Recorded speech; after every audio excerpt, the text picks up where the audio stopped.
സാധാരണ ജനങ്ങളിൽ പലതരത്തിലുള്ള സംശയവും അത് ചെയ്യാമോ ഇത് ചെയ്യാമോ എന്നുള്ള ഒരു ബുദ്ധിമുട്ടൊക്കെ പലപ്പോഴും തോന്നാറുണ്ട്. നമ്മൾ പൊങ്കാല ദിവസം 7 കുളിച്ചിരിക്കണം. മെൻസസ് പീരീഡ്സ് ആയിക്കഴിഞ്ഞാൽ പൊങ്കാല ദിവസം 7 കുളിച്ചാൽ അന്ന് പൊങ്കാല ഇടാം.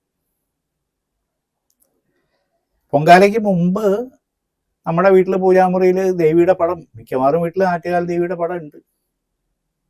നെയ്വിളക്ക് കത്തിക്കുന്നത് നല്ലതാണ്. ഒരു 11 ദിവസം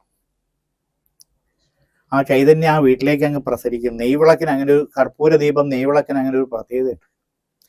ഒരു 11 ദിവസം, പൊങ്കാലയ്ക്ക് മുൻപ് ഒരു 11 ദിവസം നെയ്വിളക്ക് കത്തിച്ചാൽ നല്ലതാണ്. ഒരാൾ തന്നെ ചെയ്യണമെന്നില്ല, മാറി മാറി ആരും വേണം ചെയ്യാം. അപ്പം 7ൻ്റെ അന്ന് ശുദ്ധിയാകും എന്നുള്ളതാണ് സങ്കല്പം. അപ്പോൾ ഒരു സ്ത്രീയെ സംബന്ധിച്ചോളം നോക്കുമ്പോൾ ആ പൊങ്കാല ജീവിതത്തിൽ 1 വർഷം കാത്തിരിക്കുന്ന ദിവസമാണ്. അപ്പം ശുദ്ധവൃത്തിയോടുകൂടി വീടും ശുദ്ധിയാവണം, നാടും ശുദ്ധിയാവണം, പൊങ്കാല ഇടുന്ന സ്ഥലവും ശുദ്ധിയാവണം, മനസ്സും ശരീരവും അതിനു മുമ്പേ ശുദ്ധിയാവണം. ഇതാണ് എൻ്റെ സങ്കല്പം. ശുദ്ധി എന്ന് പറഞ്ഞാൽ എന്താ? പവിത്രത.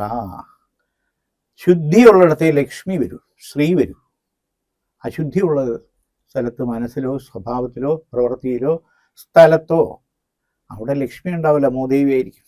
അപ്പോൾ നമ്മുടെ മനസ്സും നമ്മുടെ ശരീരവും എല്ലാം ശുദ്ധിയാകും. അത് കുളിക്കുന്നതൊക്കെ എൻ്റെ ഒരു ഭാഗം തന്നെ. കൂടുതലും നമുക്ക് ദേവി ചിന്തകൾ ഉണ്ടായിരിക്കണം എന്നുള്ളതാണ് യാഥാർത്ഥ്യം.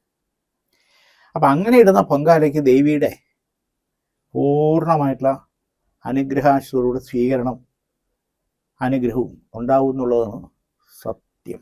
ഏത് കാര്യത്തിന് വേണ്ടിയിട്ട് ചെയ്യുന്നോ അത് സംതൃപ്തിയോടുകൂടി ഭഗവതി സ്വീകരിക്കും. അതായത് മരണത്തിന് 16 ദിവസം എന്നുള്ളതാണ് സങ്കല്പം. 16 കുളി കഴിഞ്ഞാൽ ശുദ്ധായി എന്നുള്ള. അപ്പോൾ ചിലയിടത്ത് 12 കൊണ്ട് അതൊക്കെ 11 മതി എന്നൊക്കെയുള്ള തീരുമാനങ്ങളും സമുദായ തീരുമാനങ്ങളൊക്കെ ഉണ്ടെങ്കിലും 16 എന്നുള്ളതാണ് പണ്ട് മുതലേ ആചരിച്ചു വരുന്നത്. മൃത്യു നടന്നാൽ അത് 16 കഴിഞ്ഞ് ശുദ്ധിയാകൂ ആ മൃത്യുവായിട്ട് ബന്ധപ്പെട്ട ആൾക്കാർക്ക്. ജനനം നടന്നാൽ 11 ദിവസം കൊണ്ട് പുണ്യാഹാവും, ശുദ്ധിയാവും. ഇതാണ് അതിൻ്റെ ഇത്. പിന്നെ ഇതില് ആ രക്തബന്ധം ഏത് വഴി വരുന്നു എന്നുള്ളതാണ്. അപ്പൊ ഈ പുലവാലായ്മ ഏതൊക്കെ വഴിയിലാണ്, ഏതൊക്കെ ആൾക്കാരെയാണ് അത് ബാധിക്കുന്നത്, അല്ലെങ്കിൽ അത് ആചരിക്കേണ്ടത്? തായ് വഴി, അമ്മ വഴിയുള്ളതാണോ, അച്ഛൻ വഴിയുള്ളതാണോ? ഇങ്ങനെയൊക്കെ വരുമ്പോൾ പ്രത്യേകിച്ച് ഈ പുതുതലമുറയ്ക്ക് അതിനെ പറ്റിയിട്ട് അറിഞ്ഞുകൂടാ. പ്രത്യേകിച്ച് വിദേശത്ത് ജോലി ചെയ്യുന്നവരെ സംബന്ധിച്ചിടത്തോളം കൺഫ്യൂഷനും ഒക്കെയാണ്. പല കോഴ്സുകളും വരുന്നുണ്ട്. ഇതിൽ നമ്മുടെ ഒരു കീഴ്വഴക്കം അനുസരിച്ചിട്ട് വരുന്നത് കേരളത്തിൽ ബ്രാഹ്മിൺസിന്, അതായത് പൂർണ്ണനൂൽട്ട വിഭാഗങ്ങളെ സംബന്ധിച്ചിടത്തോളം അച്ഛൻ്റെ വഴിയിലുള്ള മരണം, ജനനമാണ് ആ കൊലയിലുള്ളവർക്ക് തുടക്കമായിട്ടും വാലായ്മയായിട്ടും വരിക. ബാക്കിയുള്ള എല്ലാ വിഭാഗക്കാർക്കും അമ്മ വഴിയിലാണ്.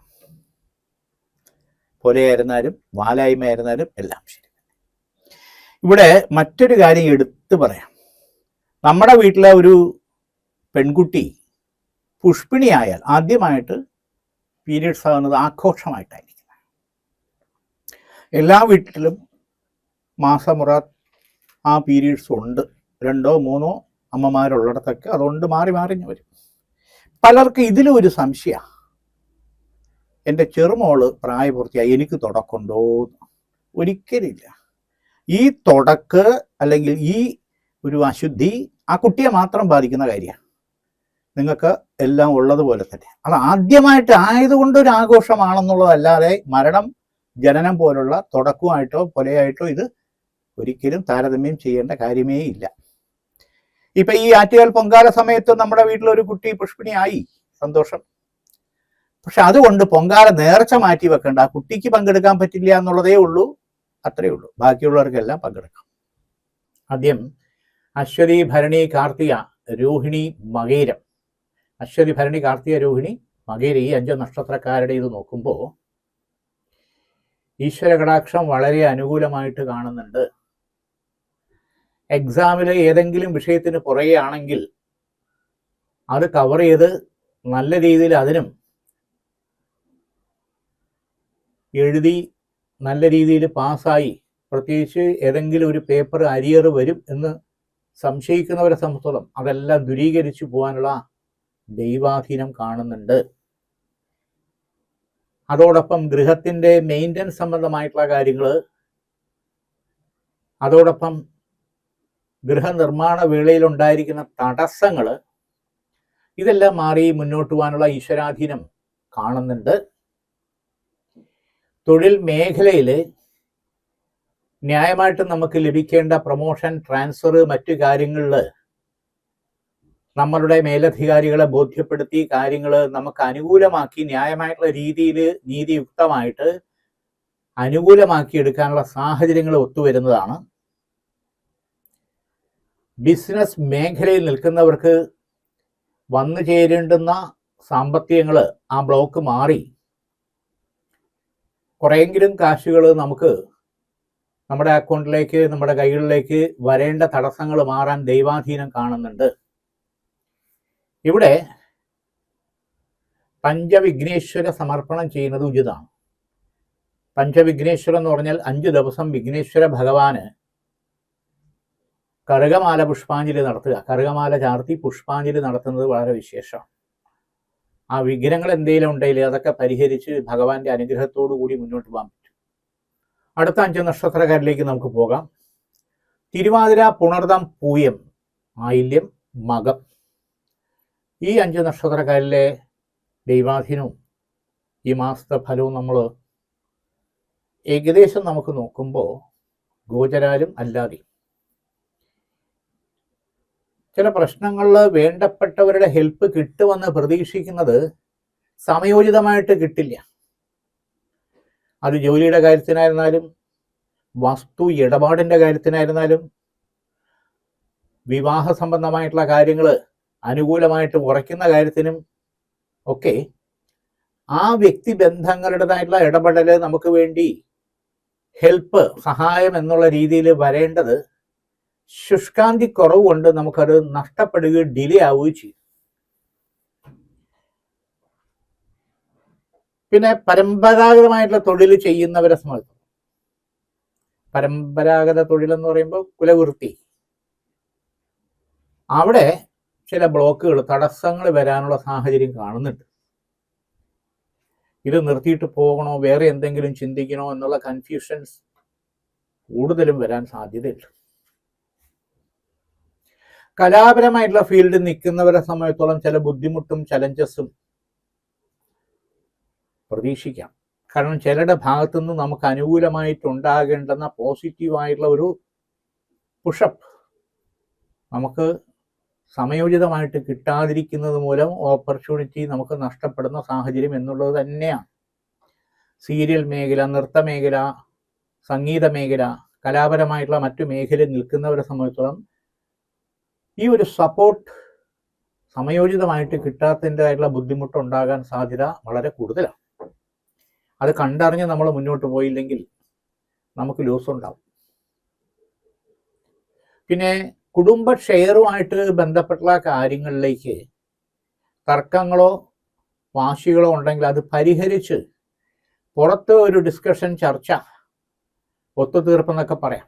ആ തരത്തിലേക്ക് ഈ മാർച്ച് മാസത്തിൽ ഓപ്പർച്യൂണിറ്റി, സാധ്യത ഉണ്ട്. നമ്മളും കൂടെ കുറച്ച് വിട്ടുവീഴ്ച മനോഭാവത്തോടു കൂടി കാര്യങ്ങൾ പോയാൽ ന്യായമായിട്ടുള്ള രീതിയിൽ കാര്യങ്ങൾ അനുകൂലമാക്കി എടുക്കാൻ പറ്റും. മറ്റൊരു പ്രധാനപ്പെട്ട കാര്യം, ഇവിടെ രാഹുവിൻ്റെ മൗഢ്യഭാവവും കേതുവിൻ്റെ ദൃഷ്ടിഭാവവും വന്നിരിക്കുന്നതിനാൽ ഈ 5 നക്ഷത്രക്കാരിൽ സ്കിൻ സംബന്ധമായിട്ടുള്ള ചില രോഗലക്ഷണങ്ങൾ ചെറുതായിട്ട് വലുതായിട്ടല്ലെങ്കിൽ പടരുന്ന രീതിയിലുള്ള, അത് കൈയുടനെ തന്നെ അതിൻ്റെ ട്രീറ്റ്മെൻറ്റ് ചെയ്ത് പരിഹരിക്കേണ്ടത് അനിവാര്യമാണ്. അത് വെച്ചുകൊണ്ടിരുന്നു കഴിഞ്ഞാൽ മറ്റുള്ളവർക്കും കൂടി അത് ബുദ്ധിമുട്ടാണ്. പൂരം, ഉത്രം, അത്തം, ചിത്തിര, ചോതി. ഈ 5 നക്ഷത്രക്കാരിൽ നമുക്ക് നോക്കുമ്പോൾ ഭഗവതി കടാക്ഷം നമുക്ക് ഗുണകരമായിട്ട് വളരെ അനുകൂലമായിട്ടുണ്ട്. കുടുംബ പൂജകള്, കുടുംബ പിതൃക്കളുടേതായിട്ടുള്ള സമർപ്പണങ്ങള്, നേർച്ചകള് ഇത് മുടങ്ങിയിട്ടുണ്ടെങ്കിൽ അത് ചെയ്യുന്നതിന് സമയം കിട്ടുമെങ്കിൽ ഈ മാർച്ച് മാസം ഗുണപ്പെടുത്തിയെടുക്കുന്നതിന് അനുകൂലമാണ്. അതുമൂലം പല കാര്യങ്ങളും നമുക്ക് തടസ്സമുള്ളത് മാറ്റി മുന്നോട്ട് പോകാനുള്ള അനുഗ്രഹം കിട്ടും. അത് ഗുരുവായൂരോ കാളഹസ്തിയോ തിരുപ്പതിയോ കാശിയിലോ രാമേശ്വരത്തോ മൂകാംബിയിലോ ഇങ്ങനെയുള്ള പല കാര്യങ്ങളും നമ്മൾ സങ്കല്പിച്ച് നേർച്ചയോ മറ്റു കാര്യങ്ങളോ ഉണ്ടെങ്കിൽ അത് ചില സമയത്ത് ചെയ്യാൻ വിട്ടുപോയ, നടക്കാതെ പോയ, തുടക്ക് കാരണം മുടങ്ങിപ്പോയ പിതൃപൂജാ സമർപ്പണങ്ങൾ, അതുപോലെ ചില സമയത്ത് പല കാരണങ്ങൾ കൊണ്ടും വിട്ടുപോയ, മറന്നുപോയ അല്ലെങ്കിൽ മാറ്റിവെച്ച കുടുംബ ദേവാലയത്തിലെ, ക്ഷേത്രത്തിലെ, തെക്കതിലെ കുലദേവതയുടെ അവിടെ ചെയ്യേണ്ട കാര്യങ്ങൾ, അങ്ങനെയുള്ള കടങ്ങൾ നമ്മുടെ മനസ്സും നമ്മുടെ കുടുംബവും നമ്മുടെ കാര്യങ്ങളും സാമ്പത്തികവും കൊണ്ട് പോകേണ്ടതാ കടങ്ങൾ പറ്റുമെങ്കിൽ അത് ചെയ്യുന്നത് ഉചിതമായിട്ടുള്ള സമയം. ഈ വർഷം അതിൻ്റെ ഗുണം നമുക്കുണ്ടാവും എന്നുള്ളതിന് യാഥാർത്ഥ്യം. സമയം കണ്ടെത്തി കാര്യങ്ങൾ ചെയ്യണം എന്നുള്ളതാണ് നമ്മുടെ ആവശ്യം. മറ്റൊരു പ്രധാന ഉന്നത വിദ്യാഭ്യാസ മേഖലയിലേക്ക് സ്റ്റെപ്പ് എടുത്തിരിക്കുന്നവർക്ക് മാത്രം, അതായത് എൻട്രൻസ്, നീറ്റ്, മറ്റു കോച്ചിങ്ങിന് വേണ്ടി പോയിക്കൊണ്ടിരിക്കുന്നു, അതിൻ്റെ പ്രതീക്ഷയോടുകൂടി നിൽക്കുന്നു, ആ ജീവിത ലൈഫ് അതിനുവേണ്ടി വ്രതത്തോടുകൂടി കഷ്ടപ്പെട്ട് പഠിച്ചുകൊണ്ടിരിക്കുന്ന സംബന്ധിച്ചിടത്തോളം പോസിറ്റീവായിട്ട് സെലക്ട് ആവാനും മെറിറ്റിൽ കിട്ടാനുള്ള ദൈവാധീനം ഉണ്ട്. ഇവിടെ സുബ്രഹ്മണ്യ സ്വാമിയെ മുറുകെ പിടിച്ചാൽ കുറച്ചുകൂടെ കാര്യങ്ങൾ സ്മൂത്തായിട്ട് വരും. ഈ ടെൻഷൻ, അസ്വസ്ഥത, ചില ഭാഗത്തു നിന്നുള്ള വെല്ലുവിളി, ദൃഷ്ടി, വിളിദോഷം ഇതൊക്കെ പറയാമല്ലോ, അത് ഒഴിവാക്കാം. സുബ്രഹ്മണ്യ സ്വാമിക്ക് പാലഭിഷേകം 5 ദിവസം ചെയ്യുന്നത്, സൂക്താർച്ചനയും ചെയ്യുന്നത് വളരെ വിശേഷമാണ്. അതിൻ്റെയുള്ള അനുഗ്രഹം കൂടി കിട്ടും.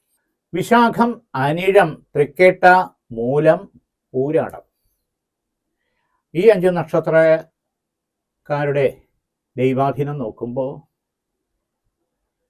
സ്വന്തം കാര്യം മാറ്റിവെച്ച് മറ്റുള്ളവർക്ക് വേണ്ടി സഹായിക്കാൻ പോയിട്ട് ഒത്തിരി കാര്യങ്ങൾ വെട്ടിലായ സ്ഥിതി, നഷ്ടത്തിലായ സ്ഥിതി, ലോസായ സ്ഥിതി എന്ന് വേണമെങ്കിൽ പറയാം. അപ്പൊ ഇതിനെ ചൊല്ലി പല കാര്യങ്ങളിലും നമുക്ക് അശ്രദ്ധയോ താല്പര്യമില്ലായ്മയോ സമയക്കുറവോ കൊണ്ട് വീട്ടിലുണ്ടാകുന്ന കുറ്റപ്പെടുത്തലും ഒറ്റപ്പെടുത്തലും അനുഭവിക്കേണ്ട സമയം.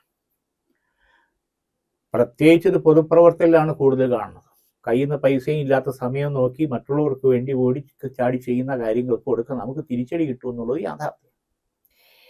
ഇവിടെ വ്യക്തമായിട്ട് നമുക്ക് കിട്ടേണ്ടതായിട്ടുള്ള പരിഗണനയും സ്ഥാനവും മാനവും നമ്മളോടൊപ്പം നിന്ന് നമുക്ക് കൂടെ നിൽക്കുമെന്ന് പ്രതീക്ഷിക്കുന്നവരുടെ ഒരു ഉത്തരവാദിത്വമില്ലായ്മ, താല്പര്യക്കുറവില്ലായ്മ, അല്ലെങ്കിൽ കാലുമാറുക എന്ന് പറയും. ഇത് നമ്മൾ നേരിട്ട് അനുഭവിക്കേണ്ട ചില കാര്യങ്ങൾ വന്നുകൂടായികയില്ല. വളരെ ശ്രദ്ധയോടുകൂടി പോകും. ഇവിടെ സാമ്പത്തികം ഒരു ഘടകമാണ്. കിട്ടേണ്ട സാമ്പത്തികം സമയോചിതമായിട്ട് കിട്ടില്ലെങ്കിൽ എന്താ കാര്യം? ഇവിടെ പ്രോപ്പർട്ടി, വാസ്തു സംബന്ധമായിട്ടുള്ള ഒരു ഇടപാട് നടന്നെങ്കിൽ നമുക്ക് കാര്യങ്ങൾ കുറച്ച് ഹെൽപ്പ് ആകും എന്ന് പ്രതീക്ഷിക്കുന്നതെല്ലാം വക്കോളം എത്തിയിട്ട്, പഠിക്കലെത്തിയിട്ട് തടസ്സപ്പെട്ട് നിൽക്കുന്ന സാഹചര്യം കാണുന്നുണ്ട്. ആ തടസ്സം മാറി മുന്നോട്ട് പോകാനുള്ള സാഹചര്യം അനുകൂലമായി വരാൻ യോഗം കാണുന്നുണ്ട്. മറ്റൊരു പ്രധാനപ്പെട്ട കാര്യം, കുടുംബ ഷെയറുമായിട്ട് ബന്ധപ്പെട്ട കാര്യങ്ങളിൽ ന്യായമായിട്ടുള്ള രീതിയിൽ ഡിസിഷൻ എടുക്കാനുള്ള തീരുമാനത്തിലേക്ക് വരാൻ ദൈവാധീനം കാണുന്നുണ്ട്. ഗൃഹത്തിനകത്ത് നെഗറ്റിവിറ്റി, അത് പലതരത്തിലുള്ള നെഗറ്റിവിറ്റി, മരുന്ന് ഒഴിയാത്ത അവസ്ഥ, തൊണ്ടവേദന, പെടലുവേദന, ദഹന പ്രശ്നം, അങ്ങനെ ഓരോരോ കാര്യങ്ങളിൽ മരുന്ന് എന്ന് പറയുന്നത് ഇൻഫെക്ഷൻ ആയിരുന്നാലും എന്തൊക്കെ കാര്യങ്ങളായിരുന്നാലും അത് മാറി മാറി ഓരോരുത്തരെയും ബാധിച്ചു കൊണ്ടിരിക്കുന്നു. മരുന്നിന് നല്ലൊരു എക്സ്പെൻസ് എന്ന് പറയാം. ഇത് നമുക്ക് കുറച്ചു കൊണ്ടുവന്നേ പറ്റൂ. ഹെൽത്ത് ഉണ്ടെങ്കിൽ എല്ലാ കാര്യത്തിലും നമുക്ക് ഒരു സന്തോഷവും ശക്തിയും ഉണ്ടാവും. അപ്പൊ അതിന് രോഗാദി ദുരിത പാപശാപ പരിഹാരാർത്ഥം മഹാസുദർശന കവച മന്ത്രം നമ്മുടെ ഗൃഹത്തില് വിളക്ക് കത്തിക്കുന്നിടത്ത് വെച്ച് മഹാസുദർശന കവച മന്ത്രം 21 ദിവസം നെയ്ദീപം രാവിലെ കുളിച്ചിട്ട് ചെയ്താൽ നമ്മുടെ വീട്ടിനകത്തുള്ള ഈ ഹെൽത്ത് പ്രോബ്ലംസ് ഒരു തരത്തിൽ നമുക്ക് പരിഹരിച്ച് മുന്നോട്ട് പോകാനുള്ള സാഹചര്യം അനുകൂലമായിട്ട് വരും. കാരണം സുദർശന കവച മന്ത്രത്തിന് അങ്ങനെ ഒരു ധന്വന്തര മൂർത്തിയുടെ അനുഗ്രഹവും കൂടി ഉണ്ടാവും എന്നുള്ളതാണ് യാഥാർത്ഥ്യം. അതായത് പ്രതിരോധ ശക്തി കൂടുതലുണ്ടാവുക. എന്നെ കൊണ്ട് വയ്യ എന്നുള്ള അവസ്ഥ മാറും. ഇത് ഉറക്കത്തെ, ഭക്ഷണത്തെ ഒക്കെ ബാധിക്കുന്നവരെ സംബന്ധിച്ചോളം വളരെ ഗുണമാണ് ഈ മഹാസുദർശന കവച മന്ത്രം. മറ്റൊരു പ്രധാനപ്പെട്ട കാര്യം, രണ്ടാം വിവാഹ കാര്യത്തിന് വേണ്ടി താല്പര്യപ്പെടുന്നവരെ സംബന്ധിച്ചോളം ഒരു ജീവിതത്തിൽ നഷ്ടം ഉണ്ടായി. അത് ഭർത്താവ് നഷ്ടപ്പെട്ടതായിരിക്കാം, അല്ലെങ്കിൽ ഭാര്യ നഷ്ടപ്പെട്ടതായിരിക്കാം, അത് ഡിവോഴ്സ് ആയിരിക്കാം, മരണമായിരിക്കാം, മറ്റു കാര്യങ്ങൾ കൊണ്ട് വേർപെട്ട് നിൽക്കുന്നതായിരിക്കാം. പക്ഷെ രണ്ടാമതൊരു കുടുംബ ജീവിതത്തിലേക്ക്, നമ്മുടെ ജീവിതത്തിലേക്ക് ഒരു പാർട്ട്ണർ വരാനുള്ള ദൈവാധീനം ഇപ്പോൾ അനുകൂലമാണ്. പക്ഷെ അത് ആർക്കാ വേണ്ടത്? മറ്റു പലരും നിർബന്ധിക്കുമെങ്കിൽ ഒരു അനുഭവം കിടക്കുന്നത് കൊണ്ടുള്ള പൊള്ളൽ അല്ലെങ്കിൽ വേദന, ഇനി വേണോ വേണ്ടിയോ? യഥാർത്ഥത്തിൽ വേണമെന്ന് താല്പര്യപ്പെടേണ്ടതും നടത്തേണ്ടതും നമ്മുടെ ആവശ്യം. നമ്മുടെ ലൈഫിൽ മരണം വരെ ഒരു പാർട്ട്ണർ ഉണ്ടാകണമെന്ന്, എന്നാലേ ജീവിതത്തിന് ഒരർത്ഥം ഉണ്ടാവൂ, എനർജി ഉണ്ടാവും. അതിനെ നമ്മൾ താല്പര്യപ്പെട്ടാൽ അനുകൂലമായി നടക്കാനുള്ള യോഗം കാണുന്നുണ്ട്. പ്രത്യേകിച്ച് മാർച്ച് മാസത്തിൽ അതനുസരിച്ചുള്ള പ്രപ്പോസൽ വരാനുള്ള സാധ്യത ഉണ്ടെന്നുള്ളതാണ് ദൈവാധീനം കാണുന്നത്. ഇവിടെ ശാസ്താവിന്, അയ്യപ്പന് 8 ശനിയാഴ്ച എള്ളുകിഴി നീരാഞ്ജനം ചെയ്യുന്നത് ഉചിതം. അഷ്ടനീരാഞ്ജനം ശാസ്താവിന്, അയ്യപ്പന് ചെയ്യുന്നത് ഉചിതം. തടസ്സങ്ങൾ മാറി കാര്യങ്ങൾ അനുകൂലമാകും. ഉത്രാടം, തിരുവോണം, അവിട്ടം, ചതയം, പൂരുരുട്ടാതി, ഈ 5 നക്ഷത്രക്കാരിൽ നോക്കുമ്പോൾ ഈശ്വര കടാക്ഷം വളരെ നല്ല രീതിയിലുണ്ട്. അതോടൊപ്പം ചില ഭാഗത്തു നിന്നുള്ള ശത്രുദോഷം, ബന്ധു വഴിയുള്ള ശത്രുദോഷവും, ജോലി സ്ഥലത്തുള്ള വിരോധ ശത്രുദോഷവും, ബിസിനസ് മേഖലയിലുള്ള ചില കോമ്പറ്റീഷൻ മൂലമുള്ള എതിർപ്പുകൾ, പുറമേക്കുള്ള ശത്രുദോഷവും, അത് പ്രത്യേകിച്ച് വിദേശത്ത് ജോലി ചെയ്യുന്നവരെ സംബന്ധിച്ചോളം വളരെ അധികരിച്ച് നിൽക്കുന്നു. അതായത് പരിസരത്തുള്ള വീട്ടുകാരുടെയോ അല്ലെങ്കിൽ സ്ഥാപനത്തിൻ്റെയോ ആ ഭാഗത്ത് നിന്ന് നിൽക്കുന്ന വിരോധം, അസൂയ എന്നൊക്കെ വേണമെങ്കിൽ പറയാം. കാരണം ഇതിനു മുമ്പ് 2 തവണ പല കാര്യകാരണങ്ങളാലും പോലീസ് സ്റ്റേഷൻ, കോടതി, ഈ തരത്തിൽ വരെ കാര്യങ്ങളെ വലിച്ചഴക്കേണ്ട സാഹചര്യം തട്ടിമാറി പോയി എന്നുള്ള അവസ്ഥ നിലനിൽക്കുന്നുണ്ട്. ആ വക ഒരു വൈരാഗ്യ ശത്രുദോഷം വീണ്ടും നമ്മളെ വേട്ടയാടാനുള്ള സാഹചര്യം നിർഭാഗ്യവശാൽ നമുക്ക് അത് ബാധിക്കാൻ പാടില്ല. ഈ നിർഭാഗ്യവും ഭാഗ്യവും തമ്മിൽ വലിയ അന്തരം ഇല്ല എന്നുള്ളതാണ്. ചെറിയ കാര്യത്തിൽ മതി തെറ്റിദ്ധാരണയും കാര്യങ്ങളും ഉണ്ടാവും. കലാപരമായിട്ടുള്ള ഫീൽഡിൽ നിൽക്കുന്നവരെ സംബന്ധിച്ചോളം പെട്ടെന്നായിരിക്കും ഉദ്ദേശിക്കുന്ന ഓപ്പർച്യൂണിറ്റി കൈവിട്ടു പോകുന്നത്, തെറിക്കുന്നത് എന്ന് വേണമെങ്കിൽ പറയാം. അപ്പം ഇങ്ങനെയുള്ള ശത്രുദോഷവും വിരോധവും, അതായത് ബോധപൂർവം നമുക്കെതിരെ ഉണ്ടാകുന്ന ആക്രമണം, മാനസികമായിട്ടും ശാരീരികമായിട്ടും സാമ്പത്തികമായിട്ടും തൊഴിൽ മേഖലയിലും ബിസിനസ് മേഖലയിലും വരാനുള്ള സാധ്യത വളരെ കൂടുതലാണ്. അപ്പം അതിനെ നമ്മൾ പ്രൊട്ടക്റ്റ് ചെയ്യണം. നമ്മളെ ബാധിക്കരുത്, നമ്മുടെ തൊഴിലിനെ, നമ്മുടെ സാമ്പത്തികത്തെ, നമ്മുടെ ബിസിനസിനെ ബാധിക്കരുത്. ഇതിന്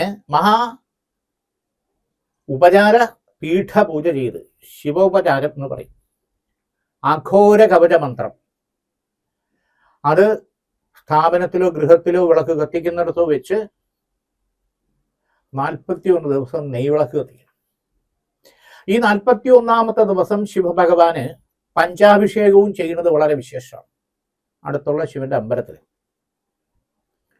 അത് പാല്, നല്ലെണ്ണ അല്ലെങ്കിൽ എള്ളെണ്ണ, ഭസ്മം, ഇളം നീര്, പഞ്ചാമൃതം, അതല്ലെങ്കിൽ തേന്, ഈ 5 വസ്തുക്കൾ ഏതെങ്കിലും ഒന്ന് വിട്ടുപോയാലും കുഴപ്പമില്ല.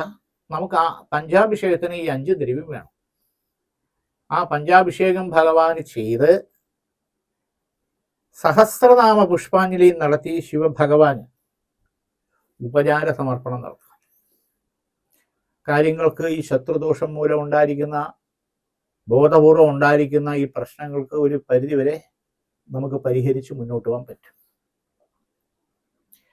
അടുത്ത ശിഷ്ടമുള്ള 2 നക്ഷത്രം ഉത്രട്ടാതിയും രേവതിയാണ്. ഇവിടെ ചില ആക്സിഡന്റുകൾ, അത് വീഴ്ചകൾ, പടിയിറങ്ങുമ്പോഴോ ബാത്റൂമിലോ തലചുറ്റിയോ എങ്ങനെയാണ്, വണ്ടിയിൽ നിന്നാണോ, കുഴപ്പമില്ലാതെ പോയി എന്നുള്ള സാഹചര്യം ഇതിനു മുൻപുണ്ടായത് ഇനി ആവർത്തിക്കാൻ പാടില്ല. അതിൽ പ്രത്യേകിച്ച് 44 വയസ്സിന് ശേഷം ഉണ്ടാകുന്ന സ്ത്രീജനങ്ങളെ സംബന്ധിച്ചോളം ഒരു ഓപ്പറേഷൻ വേണോ വേണ്ടിയോ എന്നുള്ള സാഹചര്യം ദൈവാധീനം കൊണ്ട് മാറി കിട്ടി എന്നുള്ള, അത് സിസ്റ്റിന്റെയോ തൈറോയിഡിന്റെയോ ബ്ലീഡിങ്ങിന്റെയോ യൂട്രസിന്റെയോ ആ തരത്തിൽ ജോയിന്റ് പെയിന്റ് ഇങ്ങനെയൊക്കെയുള്ള പ്രശ്നങ്ങൾ മൂലം, വീഴ്ചകൾ മൂലം ഓപ്പറേഷൻ വേണോ വേണ്ടേ എന്നുള്ള അവസ്ഥ ദൈവാധീനം കൊണ്ട് മാറിപ്പോയി. അപ്പൊ ആ വക പ്രശ്നങ്ങൾ ഇനി ആവർത്തിക്കാൻ പാടില്ല, പ്രത്യേകിച്ച് മാർച്ച് മാസത്തിൽ. മറ്റൊരു പ്രധാനപ്പെട്ട കാര്യം, പല പ്രപ്പോസലുകളും കാര്യങ്ങളും വരുന്നു, അങ്ങോട്ട് ഉറയ്ക്കുന്നില്ല. നമുക്ക് നമ്മുടെ കുടുംബവും നമ്മുടെ സാഹചര്യവും നമ്മുടെ കാര്യങ്ങളുമായിട്ട് യോജിച്ചു പോകുന്ന നല്ലൊരു ബന്ധം വരണം, ഉറയ്ക്കണം, നടക്കണം. ഏജ് ഓവറായി വരുന്നു, എൻ്റെ കുട്ടിക്ക്, എൻ്റെ മോക്കൊരു കല്യാണം നടക്കുന്നില്ല എന്നുള്ള ദുഃഖം വീട്ടുകാർക്ക്. സെക്കൻഡ് സൈഡ് നോക്കുമ്പോൾ എൻ്റെ മോൻ ഇങ്ങനെ ഏജ് ഓവറായി വരുന്നു, അവനോടൊപ്പം ഉണ്ടായിരുന്ന പലരുടെയും കല്യാണങ്ങൾ കഴിഞ്ഞ് 2 കുട്ടികളായി. എല്ലാവരും ചോദിക്കുന്ന അവന് ഒരു പെണ്ണ് നോക്കുന്നില്ലേ എന്നുള്ളത്. യഥാർത്ഥത്തിൽ നെറ്റ് വഴിയോ മാട്രിമോണിയൽ വഴിയോ പത്രം വഴിയോ പലതരത്തിലും ബ്രോക്കർ വഴിയോ ഒക്കെ പ്രപ്പോസലുകൾ വരുന്നുണ്ട്, പക്ഷെ ഒന്നും കൊണ്ട് ശരിയാകുന്നില്ല. ഇവിടെയാണ് ശ്രീ സ്വയംവര പാർവതി കവച മന്ത്രം ഗൃഹസ്ഥാനത്ത് വെച്ചിട്ട് 11 ചൊവ്വാഴ്ച മംഗല്യ ദീപം കത്തിക്കേണ്ടത്. അത് ചെറുനാരങ്ങ മുറിച്ച് 2 തോടിലും നെയ്യ് ഒഴിച്ച് വിളക്ക് കത്തിക്കുന്നതിനെ മംഗല്യ ദീപം എന്ന് പറയും. നല്ല മരുമകനെ അല്ലെങ്കിൽ മരുമകളെ നമ്മുടെ ഗൃഹത്തിലേക്ക് വരാനുള്ള യോഗം അനുകൂലമായിട്ട് വരും, യാതൊരു സംശയമില്ല. എക്സാം ടൈമിൽ ചില പ്രശ്നങ്ങളും കാരണം, പ്രത്യേകിച്ച് +1 മുതൽ ഡിഗ്രി തലം വരെ പഠിക്കുന്ന വിദ്യാർത്ഥികളെ സംബന്ധിച്ചോളം എന്നെ കൊണ്ട് പറ്റുമോ ഇല്ല എന്നുള്ള കൺഫ്യൂഷൻ, ടെൻഷൻ, മറവി ഇത് വരുന്നുണ്ട്. കാരണം എപ്പോഴും മൊബൈലിലാണ് കൂടുതലും കളി. എപ്പോഴും പഠിയെന്ന് പറയുന്നത് ഇഷ്ടമേ അല്ല, എനിക്കറിയാമെന്നുള്ള ഭാവം. അപ്പം ഇത് നോക്കുമ്പോൾ എക്സാം ടൈമിലാണ് ഇതെല്ലാം കൂടെ കൊണ്ടുവന്നത് നമ്മളെ വരയ്ക്കുന്നതേ. നമ്മളോടൊപ്പം ഉണ്ടായിരുന്ന ഒരു കഴിവില്ലാത്തവരും നല്ല റിസൾട്ട് വന്ന് മുന്നോട്ട് പോകുമ്പോൾ നമ്മൾ തീരെ താഴോട്ട് വരുന്നത് നമുക്ക് തന്നെയാണ് ലോസ്, വേറെ ആർക്കുമില്ല. ഇതിനെയും മറികടണം. വിദ്യാ സരസ്വതി കവച മന്ത്രം ധരിക്കുക, സാരസ്വത അരിഷ്ടം പൂജിച്ച് സേവിക്കുക, ഇതൊക്കെ വളരെ ഗുണം ചെയ്യും.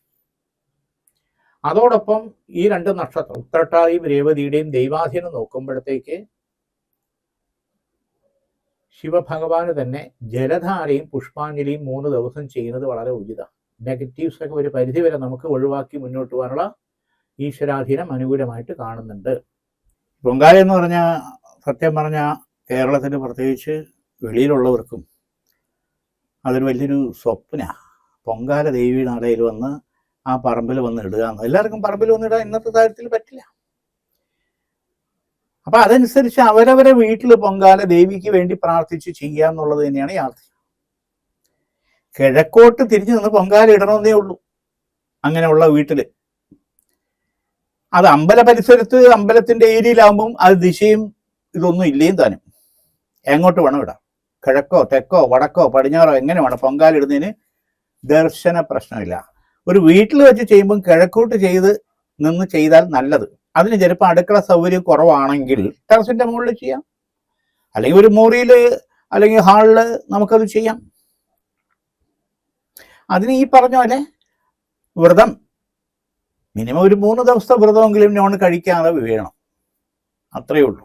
അമ്മയ്ക്ക് തൃപ്തിയാവും, നമ്മുടെ മനസ്സിനും കുളിർമയാകും, നമ്മുടെ പോസിറ്റീവ് എനർജി കൂടുകയും ചെയ്യും. അത് ദുബായിലായിരുന്നാലും അമേരിക്ക ആയിരുന്നാലും എവിടെ ആയിരുന്നാലും ശരി തന്നെ വീട്ടിൽ, പ്രത്യേകിച്ച് ടോയ്ലറ്റിന്റെ അടുത്ത്, നമ്മുടെ ബാത്റൂമിന്റെ അടുത്ത് വരാത്ത രീതിയിൽ എവിടെ വേണോ നമുക്ക് പൊങ്കാല നമുക്ക് ദേവിക്ക് വേണ്ടി പ്രാർത്ഥിച്ച് ഒരു വിളക്ക് കത്തിച്ച് ദേവിക്ക് ഒരു മലരും പഴവും വെച്ചതിന് ശേഷം ആ വിളക്കിൽ നിന്ന് തിരികൊളുത്തി കത്തിക്കാം. അതാണ് അതിൻ്റെ ഒരു സത്യവും യാഥാർത്ഥ്യവും. ഇന്നത്തെ കാലത്തും വരുന്ന കാലത്തും തീർച്ചയായിട്ടും അത് തന്നെയാണ് നടന്നുകൊണ്ടിരിക്കുന്നതും നടക്കാൻ പറ്റുന്നതും. അതിൽ ദേവി തൃപ്തിയാവും എന്നുള്ളതാണ് സത്യം. അല്ലാതെ ചില ഭാഗത്തു നിന്നുള്ള ബോധപൂർവമായിട്ടുള്ള ഇളക്കാണ്. വീട്ടിൽ പൊങ്കാലയിട്ടാൽ നശിച്ചു പോകും. വീട്ടിൽ പടങ്ങളൊന്നും വെക്കാൻ പാടില്ല. തുടക്കമുള്ള വീട്ടിൽ ഒരു ദൈവത്തിൻ്റെയും പടം വയ്ക്കാൻ പാടില്ല. നമ്മുടെ മനസ്സിൻ്റെ ഇഷ്ടമാണ്. ദൈവങ്ങൾക്ക് രൂപം ഉണ്ടെന്ന് സങ്കല്പിച്ചതും പ്രാർത്ഥിക്കുന്നതും നമ്മുടെ ഇഷ്ടമാണ്. തുടക്ക് വരുന്ന സമയത്ത് ആ ഭാഗത്ത് പോകണ്ടെന്നുള്ളതേ ഉള്ളൂ, അല്ലെങ്കിൽ ബാക്കിയുള്ളവർക്ക് പോവാം. എല്ലാ ദേവീ ദേവന്മാരുടെയും പടങ്ങൾ വെക്കണം. അവിടെയാണ് നമ്മുടെ ചൈതന്യ സ്വരൂപം തൃപ്തിയാവുന്നത്. ശിവന്റെ, ദേവിയുടെ, ഗണപതിയുടെ, ശാസ്താവിൻ്റെ ഇങ്ങനെയുള്ള എല്ലാ പടങ്ങളും തിരികെ എടുത്തു മാറ്റിയവരെ സംബന്ധിച്ചിടത്തോളം അത് മഹാ അപരാധവും തെറ്റുമാണ്. അത് നമ്മൾ സമയം ഉണ്ടാക്കി, സ്ഥലം ഉണ്ടാക്കി, ഉള്ളിടത്ത് ചെറിയ രീതിയിലായിരുന്നാലും അത് വെച്ച് പൂജിക്കുന്നതായിരിക്കും അതിൻ്റെതായുള്ള ഐശ്വര്യം കൂടുതലും വരുന്നത്. ശാസ്ത്രീയമായിട്ട് പറയാൻ അങ്ങനെ ഒരു നിയമം എഴുതി വെച്ചിട്ടൊന്നുമില്ല. ഇത് തെക്ക് വടക്ക് കിഴക്ക് അങ്ങനെയുള്ള ദേശപരമായിട്ടുള്ള കാര്യങ്ങളുമില്ല. ഓരോ കാലഘട്ടത്തിനനുസരിച്ച് ആചാരിച്ച് വരുന്ന കീഴ്വഴക്കങ്ങളാണ്. പ്രത്യേകിച്ച് ആറ്റിയാൽ ദേവിക്ക് ഇഷ്ടം കടും പായസമാണ്. അമ്മയ്ക്ക് ശർക്കര പായസം, കടും പായസം വലിയ ഇഷ്ടമാണ്.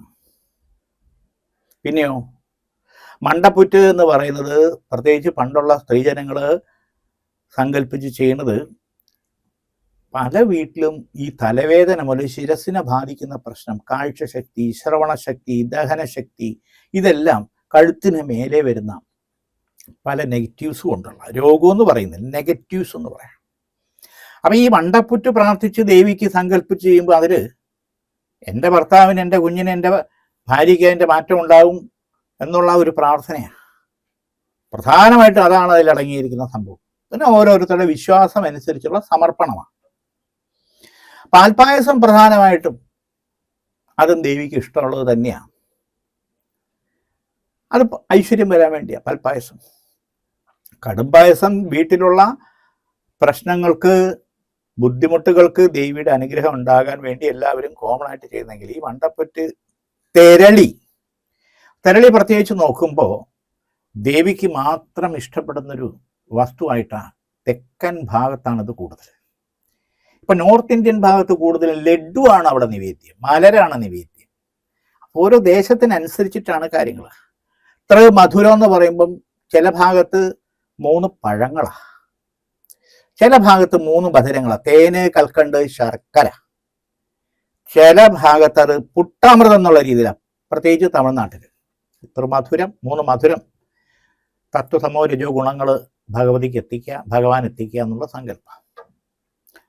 പിന്നെ നേർച്ച പൊങ്കാലയിലാണ് പലരും വലഞ്ഞു പോകുന്നത്. ഇപ്പോൾ 2-3 ദിവസം മുമ്പ് എൻ്റെ അടുത്ത് 1-2 പേര് വിളിച്ചു വരും, തിരുമേനി ഞാൻ 101 കലം പൊങ്കാല കഴിച്ചു, ഇത് എങ്ങനെ ഈ സമയത്തിനകത്ത് തീർക്കുന്നു? യഥാർത്ഥത്തിൽ 3 നിവേദ്യങ്ങൾ പ്രത്യേകിച്ച് അത് തയ്യാറാക്കുക. അത് നല്ല കലത്തിൽ അവരവരുടെ ഇഷ്ടത്തിനനുസരിച്ച്, കടുംപായസമോ തെരളിയോ മണ്ടപ്പുറ്റോ എന്ത് പാൽപ്പായസമോ എന്തായാലും വെള്ള നിവേദ്യം. ബാക്കിയുള്ള എല്ലാം ഈ ചെറിയ കലത്തിൽ 2 തള തിളച്ച് കഴിഞ്ഞാൽ വാങ്ങി വെക്കാം. അതിൽ പിന്നെ ഒന്നിച്ച് പഞ്ചസാരയോ ശർക്കരപ്പൊടിയോ ഇട്ടാൽ മതി. അങ്ങനെ 5 കലം 5 കലം 11 കലം 11 കലം വെച്ചിട്ട് ഈ ടൈമിനനുസരിച്ച് 1001 പൊങ്കാലയും തീർക്കാൻ പറ്റും. സപ്പോർട്ടിന് കുറച്ച് ആൾക്കാരും കൂടെ വേണം, കുടുംബക്കാർ. അത്രയേ ഉള്ളൂ. അങ്ങനെ നടന്നുകൊണ്ടേയിരിക്കുകയാണ്. അപ്പം അതിലൊരു വ്യാകുലതയേ വേണ്ട. പക്ഷേ ഈ നേർച്ച ചെയ്യുമ്പോഴാലോചിക്കണം പ്രായോഗികതയും കൂടെ. അത്രയേ ഉള്ളൂ. ദേവിക്ക് 1 ആയിരുന്നാലും 9 ആയിരുന്നാലും 9,000 അപ്പം നമ്മുടെ മനസ്സിൻ്റെ സമർപ്പണം. അത്രയേ ഉള്ളൂ. തീർച്ചയായിട്ടും ആറ്റിയാൽ ദേവി സന്നിധിയിലേക്ക് ഒഴുക്ക് ഇപ്പോഴേ തുടങ്ങിക്കഴിഞ്ഞു. എല്ലാവർക്കും നല്ലൊരു പൊങ്കാല ആശംസ ഞങ്ങൾ പ്രാർത്ഥിക്കുന്നു, സമർപ്പിക്കുന്നു, ആശംസിക്കുന്നു. ഭഗവതിയുടെ അനുഗ്രഹം എല്ലാവർക്കും ഉണ്ടാകട്ടെ.